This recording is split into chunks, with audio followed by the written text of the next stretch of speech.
With a stiff leg deadlift, we're looking to target our hamstrings, and one of the ways we do that is we keep our legs stiff, or we keep our knees relatively straight.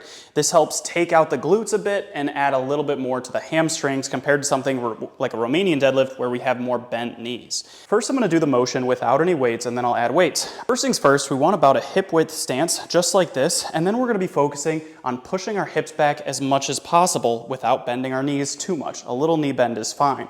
So from a side angle, here's what that looks like. And I'm going back and just to about here. It's not very far for me personally. Now you may be able to go not as deep and you may be able to go a little bit deeper. But again, the main thing that we're looking for is to hinge at the hips and push our hips back. We're not just staying like this, hips staying in place and falling forward like using our back or using our spine. Instead, we're going to push our hips back through space just like that, as if there was something behind us and we were trying to tap it with our butts. All right, now with weights. So I'm going to pick up my weights, and again, keeping my knees relatively straight, I'm going to push my hips back just like this, and I'm getting to about here for me personally. Again, you may be able to go lower, but this is where it is for me, roughly.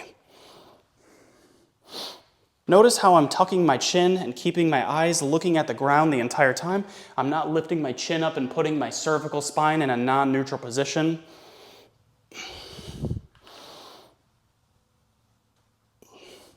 When you're doing this, you should feel a good stretch in the backs of your legs, which is where your hamstrings are. And if you do those and you notice, hey, my lower back is starting to feel it, that's totally normal. Your spinal erectors are working very hard to help pull your back upright and to keep you from falling forward.